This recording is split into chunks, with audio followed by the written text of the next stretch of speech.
नमस्कार मंडळी, कशा आहात? सगळे मस्त आहात ना? तर मी आज बनवणार आहे पावभाजी. दिसायला एकदम छान दिसत आहे ना तुम्हाला? असं वाटत आहे की आता पटकन त्याचा नाश्ता करावा. तर त्यासाठी पावभाजीसाठी लागणारं साहित्य आहे. तर हा आहे वाटाणा.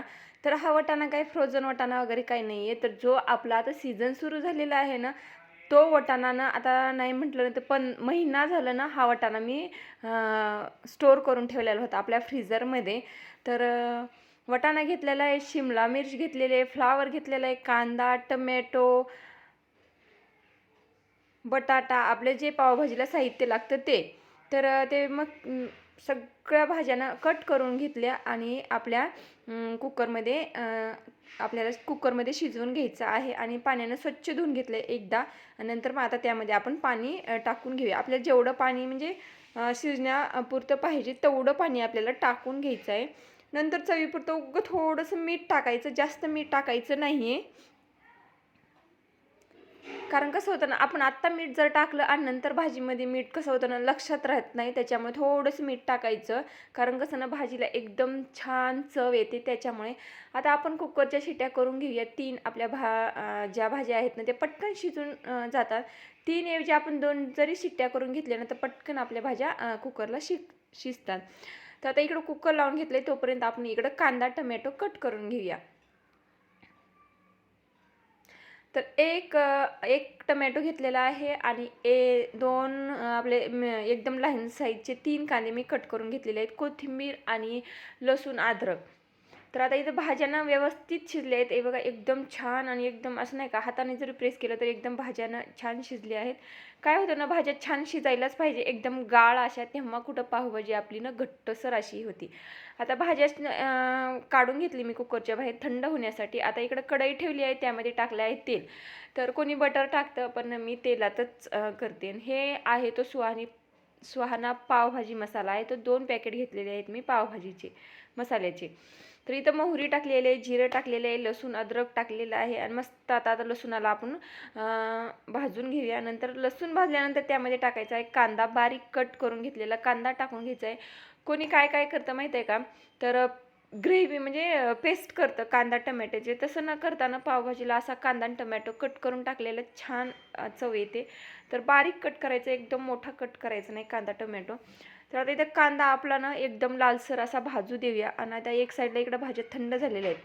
तर काय होतं ना, कुणाकुणाकडनं पावभाजीचं जे मॅशर असतं ना ते नसतं. तर एक ट्रिक म्हणजे काय करायचं, मिक्सरच्या भांड्यामध्ये सगळ्या भाज्या काढून घ्यायच्या आणि मिक्सरला एकदा फिरून घ्यायचं. तर म्हणजे आपल्याला मॅश करायची गरज पडणार नाही ना आणि काहीच नाही. तर आता इकडं कांदा भाजला होता, त्यामध्ये टमॅटो टाकून घेतला. आता टमॅटोला पण एकदम बारीक असं आपण शिजूपर्यंत भाजून घ्यायचं आपल्याला टमॅटो.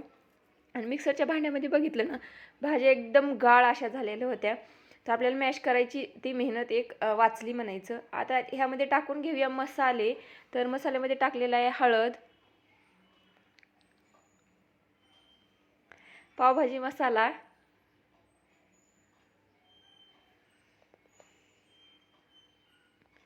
तर 2 पॅकेट पावभाजी मसाला घेतला होता आणि दोन्ही पॅकेट मी पावभाजी मसाला टाकलेला आहे.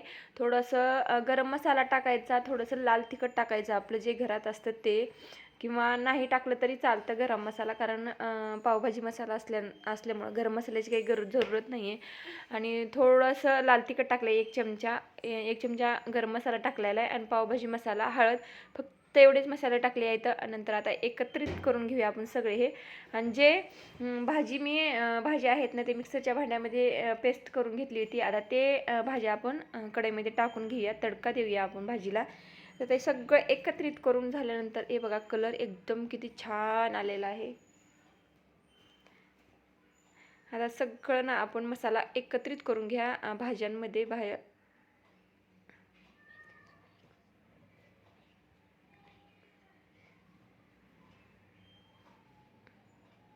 आणि झटकीपट ना फक्त आणि फक्त किती 20 मिनिटामध्ये पावभाजी तयार झालेली आहे. तर हे बघा मिक्स झालेली आहे सगळी भाजी, मी मसाल्यामध्ये मिक्स करून घेतलेली आहे आणि कलर पण एकदम छान आलेला आहे. आणि थोडंसं वरून पाणी टाकलेलं आहे, मी गरम पाणी केलं मिक्सरच्या भांड्यामध्ये, जे आपल्या भाज्या होत्या त्यामध्ये टाकलं आणि पाणी वरून टाकलेलं आहे. 1 वाटी पाणी टाकलेलं आहे वरून आणि चवीपुरतं मीठ टाकलेलं आहे. कारण भाज्यामध्ये अगोदर मीठ टाकलेलं होतं त्याच्यामुळे थोडंसं मीठ टाकायचं, जास्त टाकायचं नाही आहे. तर आता एकत्रित करून घेऊया भाज्या. हे बघा, पाणी टाकल्यानंतर अजून मिक्स करून घेऊया सगळं. आपली ही जी ग्रेव्ही, आपल्याला जर जास्तच घट्ट पाहिजे असेल तर थोडंसंच पाणी टाकायचं.